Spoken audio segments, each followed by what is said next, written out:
चलिए वेलकम, स्वागत है आपको वायुमंडलीय दाब में समान भूगोल के अंतर्गत नए टॉपिक लेकर आए। वायुमंडलीय दाब, वायुमंडलीय दाब, वायुमंडलीय दाब का समान परिचय कुछ जान है तो वायु दाब या वायुमंडलीय दाब की परिभाषा क्या है? दो प्रकार का परिभाषा, या तो ये ऑप्शन में रहे प्रश्न रहे या ऑप्शन या ये रहे। पहला धरातलीय सतह और सागर तल के, धरातल है और सागर तल मतलब होता है सागर का सबसे नीचे गहराई, इसको सागर तल कहते हैं। धरातलीय तल जो धरातल में सबसे गहरा क्षेत्र और सागर के जो सबसे गहरा क्षेत्र, धरातलीय और सागर तल के प्रति इकाई क्षेत्रफल, प्रति इकाई बता दिए, प्रति इकाई क्या होता है बता दिए थे ना।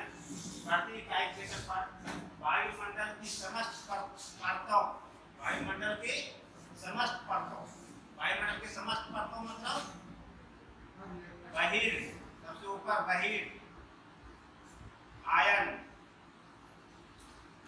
मंडल, उसके बाद मध्य, उसके बाद क्षमता, उसके बाद क्षोभ, सबसे नीचे क्षोभ है। तो कह रहा है वायुमंडलीय, वायुमंडल के समस्त परतों, दो दो चार पांच को परत है, ये परत द्वारा पड़ने वाले भार तो क्या कहेंगे? वायुमंडलीय दाब कहेंगे। दूसरे अर्थों में मार्ग समुद्र तल से भी वायुमंडल की अंतिम, वायुमंडल की अंतिम सीमा तक एक इकाई या प्रति इकाई, पहले ही बता दीजिए कि क्षेत्रफल वायु स्तंभ का भार वायुमंडलीय दाब कहते हैं। सर्वाधिक वायु दाब कहाँ होता है? सागर तल पे या समुद्र तल पे, गहराई तल पे। बाढ़ में दाब होता है 73 सेंटीमीटर या 760 mm, मिली बार में 1,01,325 मिलीबार। पास्कल में भार होता है 1 केजी, 1 केजी में कतरा ग्राम पूछेगा तो ये मारना, केजी में ले, मिलीबार पूछेगा तो ये मारना, और सेंटीमीटर पूछेगा 76, मिलीमीटर पूछेगा 760 मिलीमीटर होता है। सर्वाधिक वायु दाब कहाँ होता है? वायु दाब मापन की इकाई, दो इकाई, एक समान इकाई जनरली वो बार या मिलीबार में मापते हैं। एक बार बराबर 10 न्यूटन प्रति मीटर स्क्वायर, एक बार बराबर 10 न्यूटन प्रति मीटर स्क्वायर। अंतर्राष्ट्रीय मानक इकाई, अंतर्राष्ट्रीय मानक इकाई मतलब जिसका सबसे अधिक प्रयोग में हम लोग लाते हैं, सबसे अधिक लोकप्रिय प्रयोग में लाई जाने वाली इकाई वो है पास्कल या क्या है? Kilo pascal. चलिए देख लिए होंगे।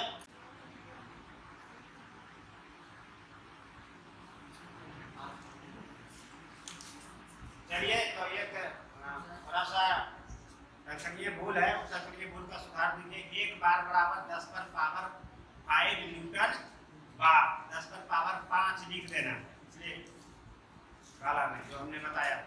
10 पर पावर 5 न्यूटन पर मीटर स्क्वायर। चलिए ठीक है, आ गया। चौथा, वायु दाब को मापा जाता है। कैसे वायु दाब को मापा जाता है? इतना मापन इकाई है, आप लोग समान तौर पे बैरोमीटर जानते हैं। वायु दाब किससे मापा जाता है? बैरोमीटर से, सब लोग यही जानते हैं ना। बैरोमीटर में साधारण वायु दाब मापी इसको कहते हैं। हिंदी में लिख देगा साधारण वायु दाब मापी, तो तुम सोचेगा कि हमने तो पढ़ा बैरोमीटर है ही नहीं। ये देगा ऑप्शन में देगा मरकरी बैरोमीटर, जिसको 40 बैरोमीटर भी कहते हैं। ये ऑप्शन में नहीं रहेगा तो निदर्भ वायु दाब मापी, इसको अंग्रेजी में क्या बोलते हैं? क्या है? बैरोमीटर। इंग्लिश से नहीं आता है इसलिए पूरा नहीं बोल पाएंगे, सॉरी इसके लिए। आगे बैरोग्राफ, माइक्रो बैरोग्राफ, क्योंकि हम खुले हिंदी माध्यम के छात्र हैं, खुले हिंदी, अंग्रेजी शब्द का प्रयोग नहीं के बराबर। अगर अंग्रेजी जानते तो आइस बन जाते, नहीं बनते तो जबरदस्त नहीं। चलो इसको ज्यादा नहीं जाना है ना, क्योंकि अब जो बीत गया जो बीत गया। बैरोग्राफ, इसको माइक्रो बैरोग्राफ भी कहते हैं। चलो आ गया। ऊंचाई में वृद्धि के साथ वायु दाब में क्या होता है? गिरावट आता है। ऊंचाई जैसी बढ़ोगे तो वायु दाब में क्या होगा? गिरावट होगा। तापमान में भी गिरावट आता है। ये सब दिमाग उनको याद है, आपको पता है। चलो गिरावट का कारण क्या है? ऊंचाई के साथ वायु दाब गिरता है, उसका गिरावट का कारण क्या होता है? पृथ्वी का गुरुत्व बल यानी गुरुत्वाकर्षण बल पृथ्वी का। पृथ्वी तो कैसा बल पाया जाता है? हाँ, अब गिरावट का जब कारण है गुरुत्व बल तो उसका प्रभाव क्या आता है? गिरता है तो पृथ्वी के धरातल पर वायु संघनन, जिसको वायु संघनन आप लोग का कोच के यानी वायु का घनत्व अधिक, और पृथ्वी के ऊपरी भाग पर क्या हो जाता है? वायु विरल हो जाता है। ठीक है, वायु ह्रास का दर 10 मीटर ऊंचाई पर कितना मिलीबार? 10 किलोमीटर ऊंचाई पर पहुंचोगे तो क्या होगा? वायु दाब 265 मिलीबार और तापमान -49.7 डिग्री सेल्सियस हो जाएगा। 10 किलोमीटर ऊंचाई पर वायु दाब ह्रास का दर है 10 मीटर ऊंचाई पर प्रति मिलीबार। 10 किलोमीटर ऊंचाई पर कितना वायु दाब होगा? 265 मिलीबार, तापमान -49.7 डिग्री सेल्सियस। वायु दाब द्वारा नियंत्रित होता है। वायु दाब द्वारा नियंत्रित होता है कौन को? मौसम का सभी तत्व, मेघ, वर्षा, आंधी, तूफान, पवन, ये सब वायु दाब द्वारा नियंत्रित होता है। और वायु दाब किससे नियंत्रित होता है? वायु दाब किसी को नियंत्रित करता है? लेकिन वायुमंडलीय दाब का जो वितरण है वो किससे नियंत्रित होता है? सागर के तल से ऊंचाई, वायुमंडलीय तापमान, पृथ्वी का घूर्णन, जलवाष्प, वायुमंडलीय तूफान, ये सब 5 जो कारक है, इससे वायुमंडलीय दाब का वितरण क्या होता है? नियंत्रित होता है। इससे ये नियंत्रित और इससे ये नियंत्रित, ये अंतर है। क्लियर है ना? चलो, बैरोमीटर का पठन, बैरोमीटर लगाओगे तो सब पठन तेजी से गिरने लगेगा तो समझना तूफानी मौसम। वैज्ञानिक लोग इसी के आधार पे ये बताता है कि आज साफ मौसम होगा, कब वर्षा होगी या तूफान आएगा। तो बैरोमीटर का पठन किया, बैरोमीटर का पठन अगर तेजी से गिरे तो किसका संकेत है? तूफानी मौसम का। पहले गिरे और फिर पुनः धीरे धीरे उठने लगे, किसका संकेत है? वर्षा का। लगातार बढ़ने का, बैरोमीटर का लगातार बढ़ने का किसका संकेत है? बढ़ती चक्रवाती। बढ़ती चक्रवाती का मतलब होता है साफ मौसम। क्लियर है ना? सब याद रखोगे। चलो देखो,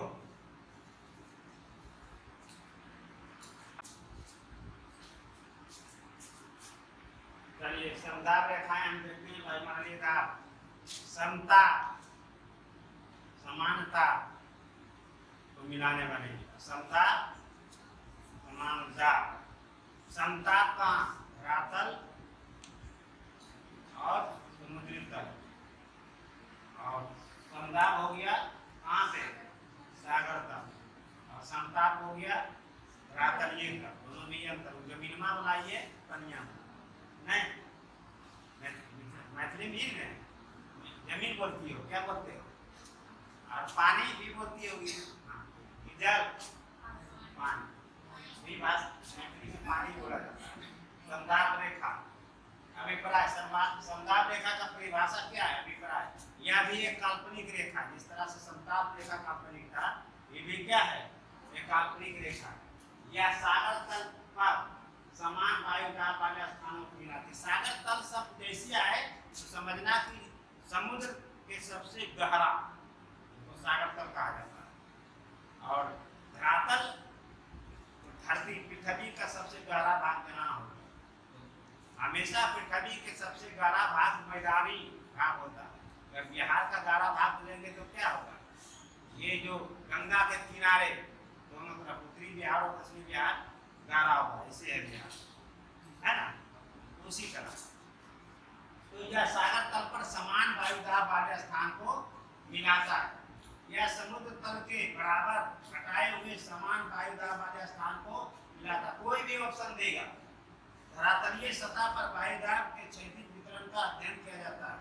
धरातलीय सतह पर क्षैतिज वितरण, धरातलीय सतह पर क्षैतिज वितरण का अध्ययन हम किससे करते हैं?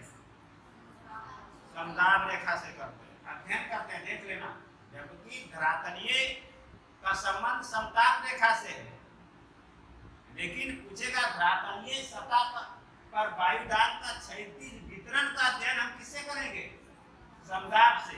ये इस पे ध्यान रखोगे, ये चौथा पे नजर रखो। अब दाब प्रवणता किसको कहते हैं? परिभाषा, यह दूरी के संदर्भ में दाब परिवर्तन से है। किसी चीज का दूरी है, उसमें दाब का परिवर्तन हो रहा है। पहला, किसी स्थान से दूरी में दाब के परिवर्तन को क्या कहेंगे? दाब प्रवणता। दूसरा, दूरी के प्रति इकाई पर दाब के घटने को बताता है। यहाँ पे या दूरी के संदर्भ में दाब परिवर्तन से है, तो दाब परिवर्तन में दाब के घटने या बढ़ने, प्रति इकाई घटने को बताता है दाब प्रवणता। ऐसा नहीं कि बढ़ने का। परिवर्तन में दोनों चीज छुपा हुआ है। अगर किसी चीज को पता परिवर्तन हुआ, तो परिवर्तन का मतलब बढ़ भी सकता है, घट भी सकता है। लेकिन यहाँ दाब प्रवणता में जो दाब परिवर्तन का संबंध है, तो दाब परिवर्तन में यहाँ पे दाब को घटना, ना कि दाब को बढ़ना। क्लियर है ना? दाब के घटने को बताता है। समदाब रेखाएं की स्थिति निर्भर करता है 3 बिंदु पे। परस्पर दूरियां, समदाब रेखा की परस्पर दूरियां, समदाब रेखा के अंतर्गत वायुदाब का अंतर यहाँ बता दिए, प्रति इकाई कितना घटा, और वायुदाब का दर, घटने का दर। ये 3 चीज याद रखोगे। वायुदाब, समदाब रेखा किस पे निर्भर करता है? परस्पर दूरियां पे, और वायुदाब का अंतर, और वायुदाब का दर। समदाब रेखा एक दूसरे के निकट होगा तो दाब प्रवणता क्या होगा, और एक दूसरे से दूर होगा तो अब तापमान में क्या होगा, तापांतर में क्या होगा, दूर और निकट में कल बताए थे क्या होगा, दूर होगा तो क्या होगा, घटेगा, और सटर तो भी बढ़ेगा। दिमाग में बिठा के रखना। वायुदाब प्रवणता बल है। वायुदाब प्रवणता बल किसको कहते हैं? इसका परिभाषा, समदाब रेखा में अंतर, अंतर बताए थे ना, एक दूसरे का निकट का अंतर या एक दूसरे का दूर का अंतर। अंतर मतलब यही हुआ। समदाब रेखा के अंतर के कारण एक बल उत्पन्न होता है। क्या उत्पन्न होता है? फोर्स। फोर्स पता है अंग्रेजी? हाँ, बल उत्पन्न होता है। यह बल हवा में किस रूप में उत्पन्न होता है? क्षैतिज गति उत्पन्न करता है। यह बल हवा में क्षैतिज गति उत्पन्न करता है, तब वह क्या कहलाता है? वायुदाब प्रवणता। वायुदाब रेखा में अंतर के कारण एक बल उत्पन्न होता है।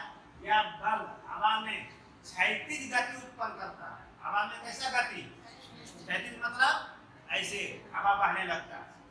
जब ऐसे हवा बहने लगा, गति इधर जा रहा है पश्चिम दिशा में या पूर्व दिशा में, उत्तर हो या दक्षिण हो, तो वो क्या कहलाएगा? ठीक है, तो आप तुम समझना कि पछिया हवा बह रहा है या पूर्वैया हवा बह रहा है, तो वायुदाब क्या है? प्रवणता बल के कारण। क्लियर हो गया? क्योंकि ये गति उत्पन्न करता, कोई दिशा में गति उत्पन्न कर देता है। वायुदाब प्रवणता की दिशा में समदाब रेखाएं की हमेशा क्या होता है? वायुदाब प्रवणता की दिशा समदाब रेखा की क्या होता है? यानी वायुदाब प्रवणता की जो दिशा होगा, समदाब रेखा की लंबवत दिशा में होता है। ठीक है, लंबवत मतलब, ठीक है, इसको लंबवत बोलते हैं। तो वायु का लंबवत दिशा में विचलन, विचलन मतलब बहना। वायु का लंबवत दिशा में विचलन का क्या कारण है? ऐसे वायु ऐसे थोड़ा ऊपर उठा, उसके बाद बह रहा है। ठीक है, उसका कारण है पृथ्वी का घूर्णन गति से उत्पन्न विक्षोभ या कोरिनस बल। विक्षोभ बल को ही कोरिनस बल कहते हैं। कोरिनस बल या विक्षोभ बल या विसारी बल सब एक ही है। प्रभाव क्या होता है? जब वायु का लंबवत दिशा में बहता है, उसका क्या प्रभाव होता है? हवाएं समदाब रेखा के समकोण पर ना काट के न्यून कोण पर काटती है। पूछेगा कि वायु का लंबवत दिशा में विचलन का क्या कारण है, तो मारना पृथ्वी का घूर्णन गति से उत्पन्न विक्षोभ बल या कारण में पृथ्वी का घूर्णन गति से बल उत्पन्न बल, ये ऑप्शन में रहेगा। अगर ये ऑप्शन में नहीं है तो ऑप्शन में रहेगा विक्षोभ बल भी रहेगा। ये ऑप्शन में नहीं है तो कोलिनस बल देगा। पूछेगा वायु का लंबा दिशा में विचलन, तो कारण हुआ पृथ्वी का घूर्णन गति से उत्पन्न बल, या ये कारण ऑप्शन में नहीं है तो विक्षोभ बल, ये कारण ऑप्शन में नहीं है तो कोलिनस बल। अब पूछेगा कि वायु का लंबा दिशा में विचलन से क्या प्रभाव पड़ता है, क्या स्थिति उत्पन्न होती है। तो हवाएं समदाब रेखाएं के समकोण पर ना काटकर न्यून कोण पे काटती है। न्यून कोण कैसे बनता है, कितना डिग्री पे न्यून कोण, न्यून कोण 35 डिग्री पे हवाएं आ जाता है। हवाएं ऐसे ना होके ये न्यून कोण हुआ ना, मान लो 35 डिग्री है, ये क्या है 90 डिग्री है ना,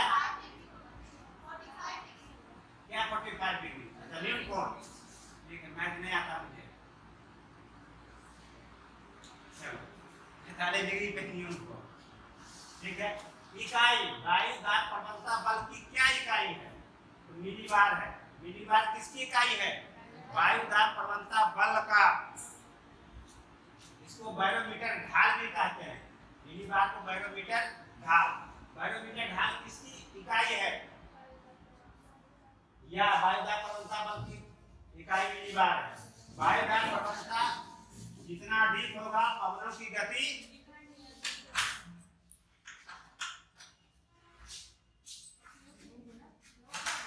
थोड़ा खोल दो,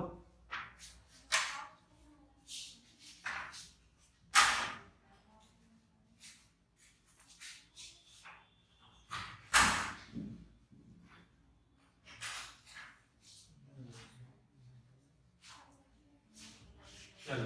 वायु दाब प्रवणता जितनी अधिक होगी पवनों की गति उतनी अधिक होगी। वायु दाब प्रवणता जितनी अधिक होगी पवनों की गति क्या होगा, उतना ही अधिक होगा। चलो लिखो,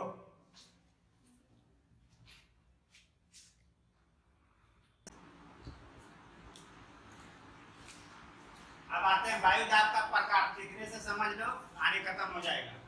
उच्च वायु दाब प्रणाली और निम्न वायु दाब प्रणाली दो होता है। वायु दाब का प्रकार दो होता है, उच्च वायु दाब और निम्न वायु दाब। उच्च वायु दाब में समझो जो है वेग, वेग जो है केंद्र से परिधि की ओर बाहर, केंद्र से बाहर की ओर, तो केंद्र में उच्च वायु दाब है, यहाँ पे हमेशा केंद्र में उच्च वायु दाब होगा और परिधि इधर इधर क्या होगा, बाहर में निम्न वायु दाब। तो उच्च वायु दाब प्रणाली में अधिकतम वायु दाब कहाँ बनेगा, केंद्र में, और निम्न वायु ये निम्नतम वायु दाब कहाँ बनेगा, केंद्र के बाहर बनेगा, केंद्र के बाहर बनेगा, ठीक है। क्लियर हो गया। तो केंद्र के बाहर जो बना निम्नतम वायु दाब अधिकतम वायु दाब, दोनों को हम बोलते हैं बढ़ती चक्रवर्ती दशा।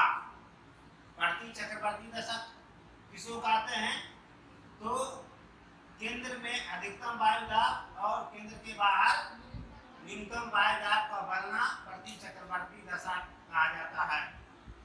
उच्च वायु दाब प्रणाली में हवा की वेग केंद्र से परिधि की ओर और हवा की दिशा निम्न वायु दाब से उच्च वायु दाब के अंतर्गत। क्लियर हो गया। अब निम्न वायु दाब, अब देखो इसमें उच्च वायु दाब में हवा की दिशाएं किधर होता है, उत्तरी गोलार्ध में घड़ी के अनुकूल, घड़ी ऐसे घूमता है टिक टिक टिक टिक टिक।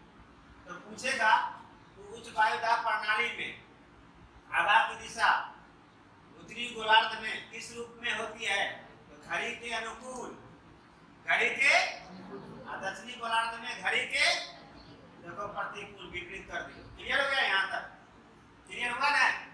अब निम्न वायु दाब प्रणाली में आओ, इसका उपनाम चक्रवात, अपदाब, वायुमंडलीय विक्षोभ, इन सब का संबंध उच्च वायु दाब से है कि निम्न वायु दाब से, निम्न वायु दाब से है।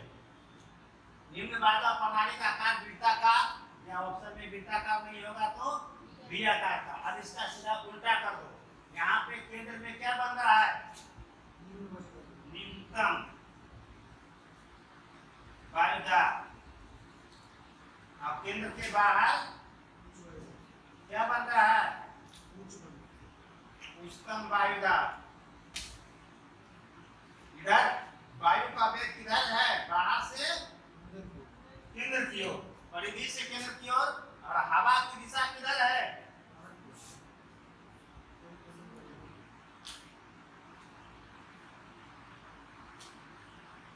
उच्च वायुदाब से निम्न वायुदाब। उच्च वायुदाब से हवा की दिशा और वायु का वेग दोनों में अंतर समझना।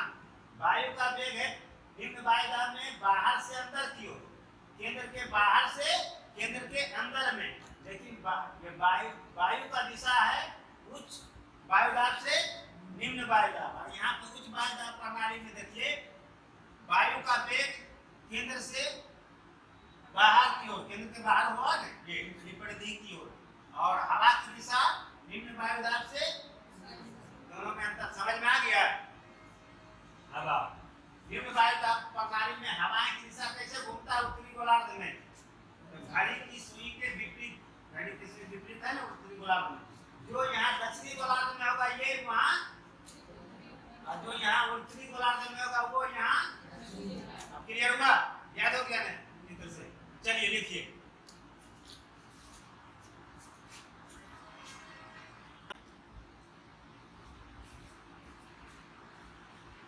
अब वायुदाब का वितरण अलग करते हैं जी में। वायुदाब का ऊर्ध्वाधर वितरण और क्षैतिज वितरण समझते हो ना, ऊर्ध्वाधर वितरण को ही क्या कहते हैं, दूसरा फॉर्म है लंबवत वितरण। क्लियर हो गया, क्षैतिज हमेशा धीमी और ज्यादा लंबवत।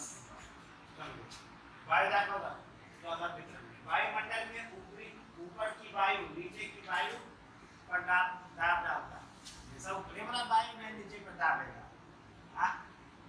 यानी इसका मतलब है कि समताप मंडल क्षोभ मंडल पे दाब देता है, मध्यमंडल समताप मंडल पे दाब देता है, इसका मतलब ये हुआ ना। वायुमंडल का ऊपरी परत कम वायुदाब का होता है, क्षोभ मंडल में सबसे अधिक वायुदाब का परत होगा, समताप में घटते जाएगा, नहीं घटेगा। ऊंचाई बढ़ने पर वायुदाब का कम होता है, ठीक है। ऊंचाई बढ़ने पर वायुदाब कम हो जाता है, लिखी दिए है। वायुदाब सबसे कम किस ऋतु में,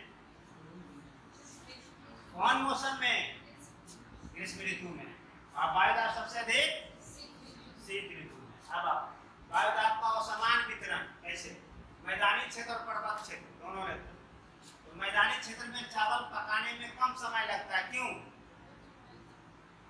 मैदानी क्षेत्र में भी यहाँ पे चावल तुरंत पक जाएगा, कम समय क्यों लगता है, तो भूगोल के दृष्टिकोण से मैदानी क्षेत्र में उच्च वायुदाब बनता है, और फिजिक्स के दृष्टिकोण से पानी का क्वथनांक क्या रहता है, बढ़ा रहता है। फिजिक्स के दृष्टिकोण से पानी का क्वथनांक समान स्तर पे बढ़ाता है, यहाँ थोड़ा समान स्तर पे पाया जाता है, जो क्वथनांक होना चाहिए। इसलिए खाना मैदानी क्षेत्र में जल्दी पक जाता है, लेकिन पर्वत पे जब जाओगे तो वहाँ पे चावल बनाओगे तो चावल पकाने में अधिक समय लगेगा। इसका क्या कारण है, तो भूगोल के दृष्टिकोण से निम्न वायुदाब बनता है, और फिजिक्स के दृष्टिकोण से वहाँ पानी का क्वथनांक क्या होता है, घट जाता है। क्लियर हुआ। चलो अब पर्वतरोही, अगर तुमको पर्वत हिमालय के माउंट एवरेस्ट चोटी पर जाना है तो पीछे तुमको ऑक्सीजन का सिलेंडर बांधना होगा, क्यों, क्योंकि ऊंचाई पर निम्न वायुदाब का होना, और ऊंचाई पर वायु क्या होता है, विरल होता है। तो ऊंचाई पर जैसे बढ़ते जाता है तो निम्न वायुदाब बनता है, वायु विरल हो जाता है, मतलब जगह जगह उतना सघन नहीं। तो जैसी वायु विरल होगा, विरल का मतलब होता है कम, ठीक है, तो ऑक्सीजन की मात्रा में क्या हो जाती है, कमी आ जाता है, तो सांस लेना जरूरी है, तो सिलेंडर, ठीक है। अब समझ में आया।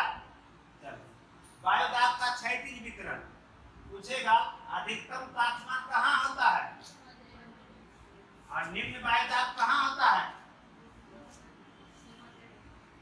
गर्मी के ऋतु में चाहे समान अर्थों में भी अधिकतम तापमान भूमध्य रेखा पर होगा, और भूमध्य रेखा पर हमेशा निम्न वायुदाब ही बनेगा।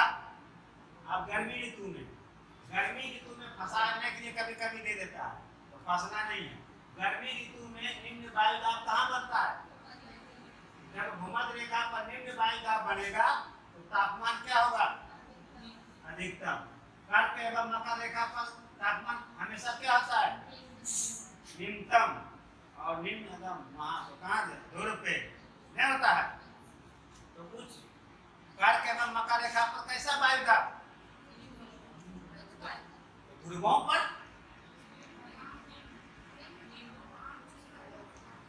कुछ नहीं जानती है,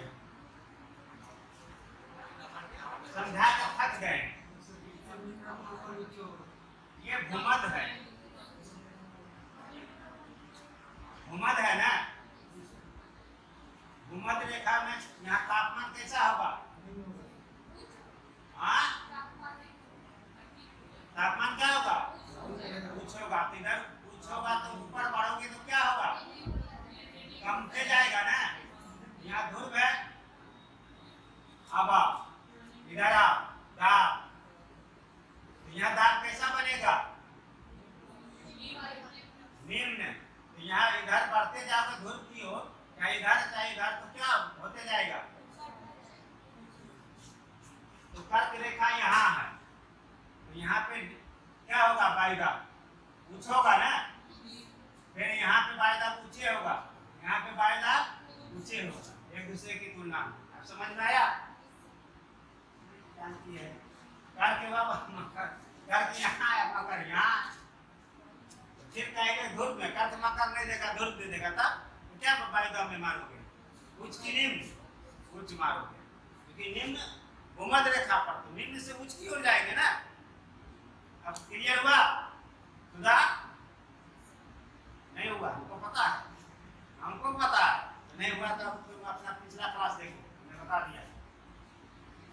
तापमान हमेशा अधिकतम भूमध्य रेखा पर होगा, तो अधिकतम से न्यूनतम की ओर जाएगा। तो यहाँ पे 0 डिग्री बताया, 0 डिग्री से 10 कहाँ पे है, कर्क रेखा कहाँ मकर, तो एक दूसरे की तुलना में कम होता जाएगा तापमान। और वायु दाब हमेशा निम्न जो है भूमध्य रेखा पर बनता है, तो एक दूसरे को तुलना करेंगे तो हमेशा उच्च की ओर नहीं जाएंगे। 0 डिग्री से 5 उच्च की ओर, फिर 5 से 10 उच्च की ओर वायु दाब बढ़ रहा है, फिर 10 से, इसमें क्या समझाना है?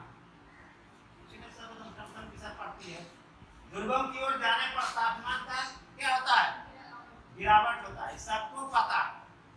ध्रुवों पर जाने पर तापमान का गिरावट और वायु दाब में क्या होगा? भी कमी। वायु दाब में भी कमी होता है। उच्च वायु दाब का होना वो वायु दाब की कमी को बताता है। क्लियर है? कहाँ है तुम पाया हुआ? कुछ नहीं पता है। अच्छा ये बता, ऊपर जाएंगे तो वायु दाब में वृद्धि होगा तो कमी होगा? क्या होगा? हाँ,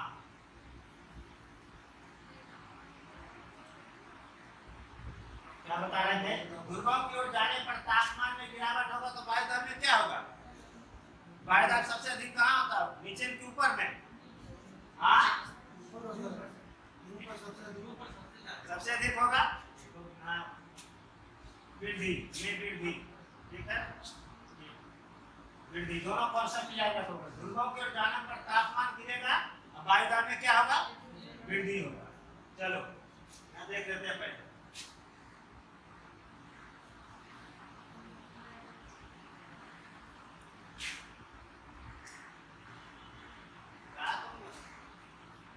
क्या लिखे हैं? ऊंचाई बढ़ने पर वायु दाब क्या होता है? कम होगा। वायु यहाँ लिखा है तुम ऊंचाई बढ़ेगा तो वायु दाब में वृद्धि होगा। जो तापमान देखो इतने बोलना अलग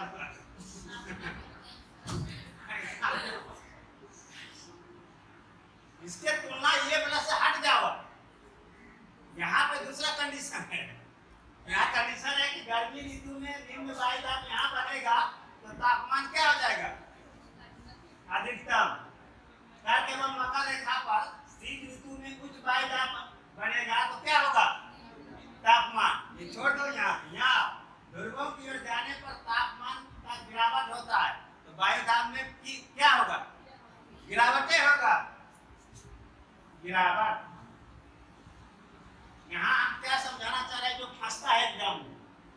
अब देखो, तुम ये जानते हो कि ध्रुव की ओर जाते हैं तो तापमान गिरता है और वायुदाब में भी कमी आता है। एक समान में अगर एक समान लाइन पूछेगा कि भूमध्य रेखा से ध्रुवों की ओर जाने पर, उष्णकटिबंधीय क्षेत्र से ध्रुवों की ओर जाने पर, विषुवत रेखा से ध्रुवों की ओर जाने पर, या 0 डिग्री विषुवत वृत्त से ध्रुवों की ओर जाने पर, या 0 डिग्री से 20 डिग्री अक्षांश, अक्षांश का मतलब हुआ उत्तरी दक्षिणी जाने पर, कुछ भी ऊपर जाने पर तापमान का गिरावट होता है एक लाइन में। अब वायुदाब में भी क्या होती है, गिरावट में कमी आती है।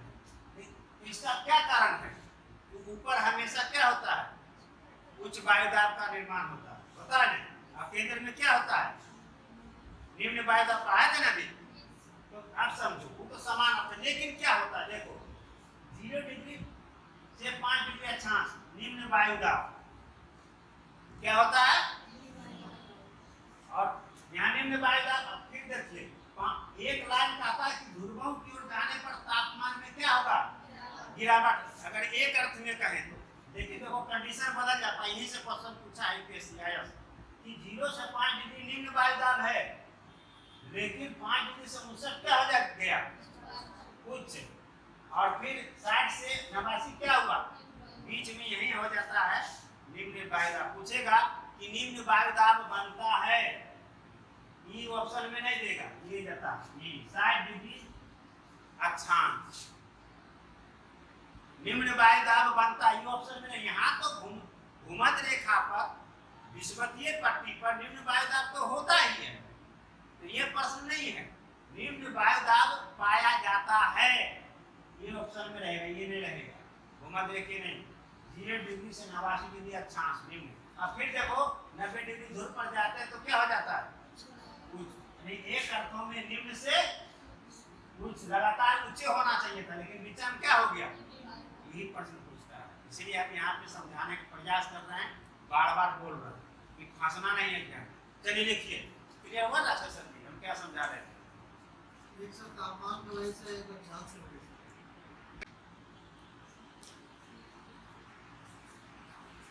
चलिए वायुदाब का निबंध में हम लोग देखते हैं, ये हमेशा पढ़ा दिए हैं। अब देखो ये जो है 0 डिग्री से 5 डिग्री के पट्टी को हम लोग क्या बोलते हैं, भूमध्यसागरीय पट्टी। और 0 से 10 डिग्री के पट्टी को हम लोग क्या बोलते हैं, और उष्णकटिबंध 0 से 37 डिग्री के बीच में, यानी माना जाता है 20 डिग्री के बीच में जो क्षेत्र है उसको क्या बोलते हैं, उष्णकटिबंधीय। यानी उष्णकटिबंधीय में ही विषुवत रेखीय पट्टी भूमध्यसागरीय पट्टी है। इसी मैंने देख लो 35 डिग्री पर उपोषण है, उसके बाद 35-45 शीतोषण है, 45 से 66 हो गया उपध्रुवीय, उसके बाद 90 डिग्री ध्रुवीय। ठीक है, अब देखो पृथ्वी का घूर्णन का वेग सबसे अधिक कहाँ होता है, विषुवत रेखा पे, यानी भूमध्य रेखा पे, भूमध्य रेखीय पट्टी पे। अगर विषुवत रेखा पट्टी ने दिया तो भूमध्य रेखीय पट्टी भी ऑप्शन में दे सकता है ना, गलत नहीं करना। ठीक है, भूमध्य रेखीय पट्टी या विषुवत रेखीय पट्टी या रेखा पर पृथ्वी का घूर्णन बल वेग सबसे अधिक होता है। आप केंद्रीय बल सर्वाधिक कहाँ होता है, विषुवत रेखा पे या भूमध्य रेखीय पट्टी पे। वायुदाब कम या निम्न कहाँ होता है, विषुवत रेखा या भूमध्य रेखीय पट्टी पे। अब आप 0 डिग्री से उत्तर भाग को उत्तरी गोलार्ध करते हैं, उत्तरी गोलार्ध में स्तरीय क्षेत्र अधिक होता है, इसलिए क्या होता है, और वायुदाब यहाँ कैसा पाया जाता है, कम अस्थायी और अनियमित। और दक्षिणी गोलार्ध में सागरीय यानी जल क्षेत्र अधिक है, इसलिए यहाँ क्या पाया जाता है, निम्न वायुदाब पाया जाता है। तो यहाँ पे वायुदाब अधिक अस्थायी और क्या होता है, नियमित होता है। 0 डिग्री 37 डिग्री को कर्क रेखा कहते हैं उत्तर, और 37 डिग्री नीचे तो कौन सा रेखा कहते हैं, मकर रेखा। ऐसा पता है ना कि नहीं पता है, चलिए देखिए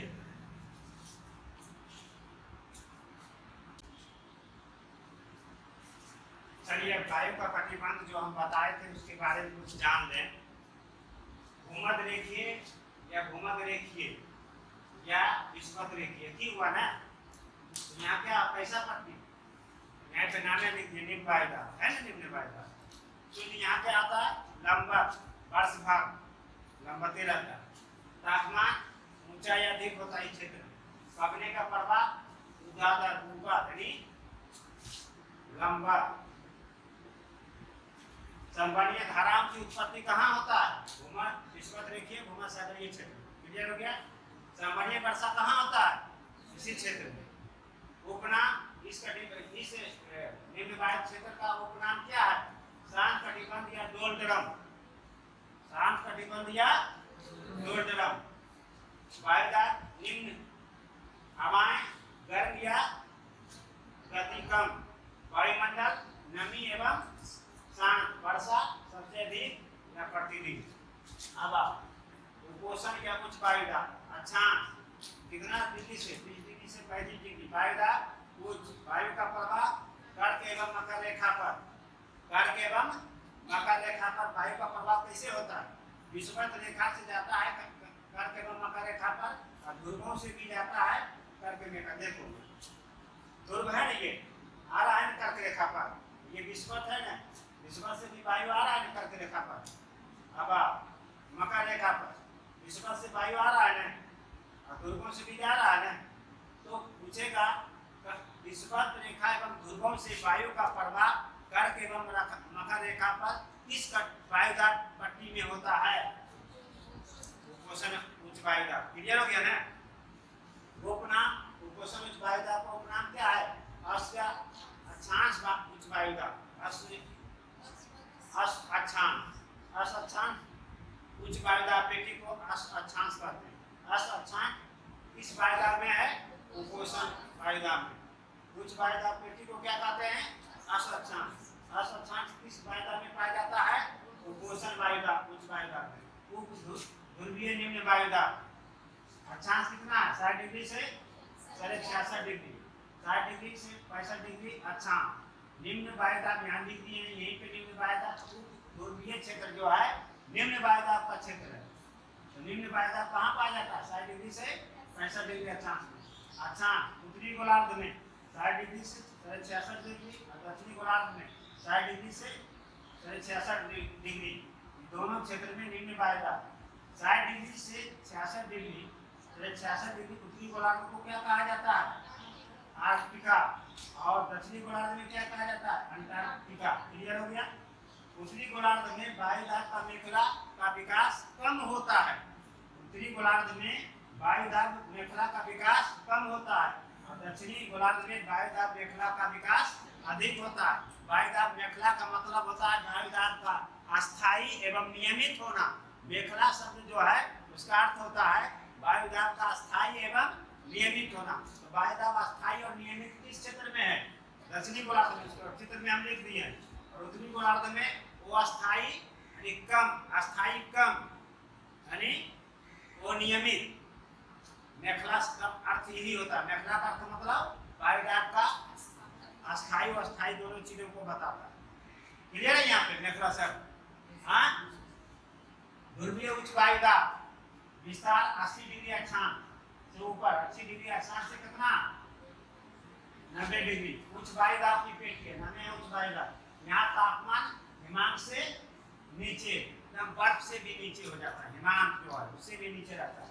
यहाँ पवने का प्रवाह किधर होता है? उपध्रुवीय की तरफ। देख लो ध्रुव से पवन किधर आ रहा है? उपध्रुवीय आ रहा है ना? ठीक है, क्लियर हो गया? तो ये था आपका वायुदाब कटिबंध यानी वायुदाब का ऑल ओवर कॉन्सेप्ट जितना था वायुमंडलीय दाब का हमने ऑल ओवर आपको बना दिया, बता दिया। आपका काम है इसको रिवीजन करें, समझे, फिर एक बार नोट्स को रिवीजन करें और यथासंभव पहली बार पढ़ रहे हैं तो कुछ चीजें फैक्ट को रट लें। जैसे डोलड्रम रखना पड़ेगा देखिए में, अश्वासान, प्रोपोर्शन जो अभी नया पढ़ाने जा रहे हैं, जो पढ़ा रहे हैं नया नया चीजें, इसको जरूर एक बार दो बार बोल बोल कर रटें। 5 बार वो शब्द को बोले, पढ़ें, समझें और रटें। जो चीज आपने पहले पढ़ लिया है कोई भी चीज और एक बार रट लिया है, एक बार रिवीजन कर लिया है, समझ लिया है, तो उसको सिर्फ रिवीजन करें और इसको इसमें थोड़ा सा रखना पड़ेगा।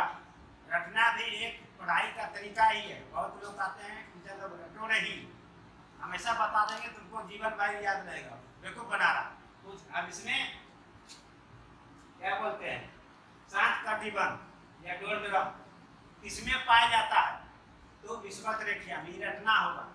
सांत का निबंध या डोलड्रम किसे कहते हैं तो ये समझना होगा।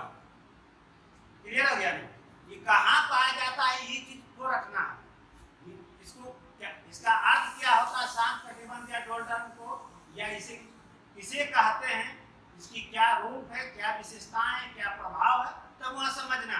क्लियर हो गया? समझना कहाँ होता है, रखना कहाँ होता है, ये अंतर है। हमने आज बता दिया आपको अंतर, रखने का भी और समझने का। तो उम्मीद है कि आप लोग समझ गए होंगे। अगले क्लास का इंतजार कीजिए। तब तक के लिए सबको बहुत बहुत धन्यवाद। Thank you.